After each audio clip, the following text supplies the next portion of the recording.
warahmatullahi wabarakatuh. Welcome back children for the class 10 standard. Today let us study the topic that is freedom movement. So in this topic we are going to study how the Indian people struggle for independence, and in previous chapters we have studied the British people. They came to India and they remained in India, and later the Indian people realized that British are not from India, they are from different nations. So they wanted to overthrow the Britishers. Let's see in this topic detail about the freedom movement, and also it's a continuation chapter to the next topic also. Okay children? It will be continued in next topic also. Now let us study the rise of nationalism. Indian freedom movement is an important and vibrant chapter in the history of India. So this is very important topic regarding the freedom. Who are the people about this, about the freedom struggle, and who are the people to participate, and how did they struggle to gain this independence? Okay. Before this, we come across the kings who fought against the foreign occupation, but these fights were guided by the political goals. So we know that the kings were ruling over India, and against the fights. So here we come across the kings who fought against the foreign occupation. India was ruled by the kings before independence, and later when the British came to India, during that time also the kings fought against the British for the foreign occupation. But here the Britishers, they came for trade purpose, but they started to rule in our India, and they began the politics in India. But these fights were guided by their political goals.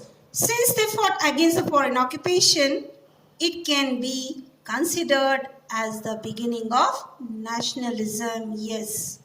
So now let us see the highlighting points. That is, the second half of 19th century, many developments like during the British were ruling our India, they brought so many developments like expansion of communication, roads, expansion of English education, journalism, birth of cultural association. So this all is a witness, right? But our Indian people suffered a lot with the famines and hardships that created by the British rule. So when we studied the topics in previous chapters, how Indians they suffered, like collecting of taxes, they were tortured, and if they are not able to pay the taxes, the farmers they lose their land, and also 1857 revolt that also made the people very upset.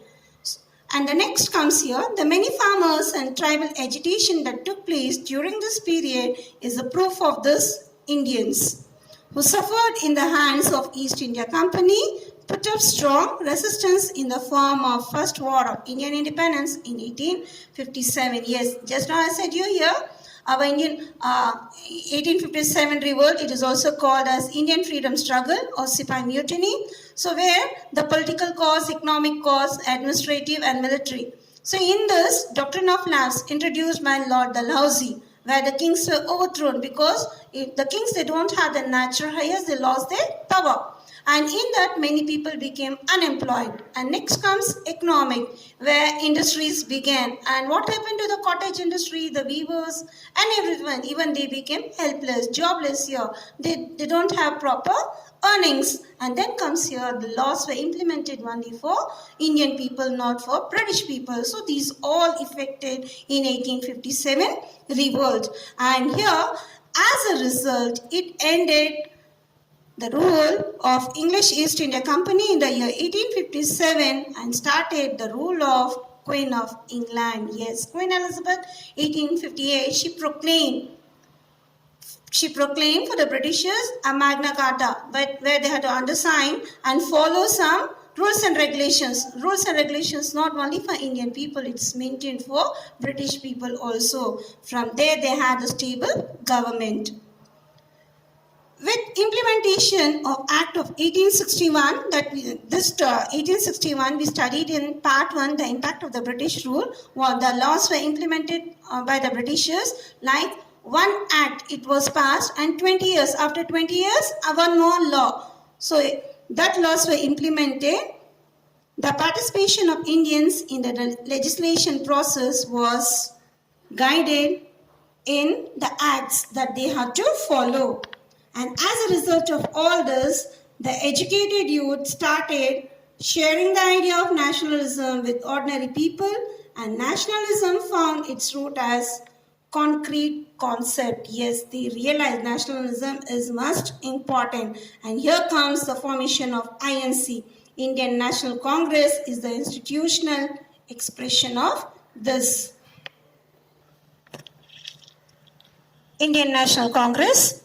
The first war of Indian independence in 1857 led to the development of political awakening in India. Yes, in this where we have studied about the reasons for the Indian freedom struggle and how it became failure and so many problems in the topic, right? So many educated youth provided leadership to various associations which had nationalistic outlook. So by saying to this 1857 revolt, the people waked up. Yes, we had to fight against with the Britishers. And in this, among them, there were associations. There were 4 associations. Number 1 called the Hindu Mela, All Indian Association, Pune Public Sabha, and the Indian Association. These are the important association formed by Indian people. And among them, the newspapers opposed the posture of the government, that is to the British. So in this, the formation of INC, who was the person to form this? Like we have Dadabhai Naoroji. He is the person to play a vital role in freedom struggle.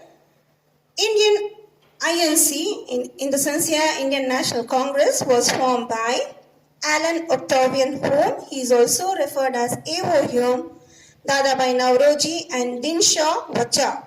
These are the members of Theosophical Society. Remember, Theosophical Society we studied in social and religious movement. Yes, who founded this philosophy? Annie Besant. Okay. So they are the members of Theosophical Society formed this INC, Indian National Congress, in March 1885. And the party started negotiating the terms with the British Empire and organized movements ever since. So they organized the groups and they motivated the people for the purpose of freedom. It started with only 72 delegates.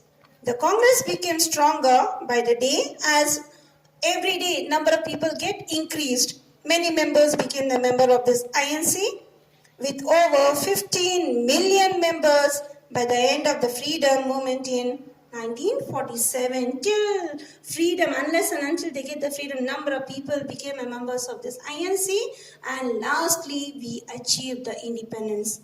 Okay, now let's see to the topic. During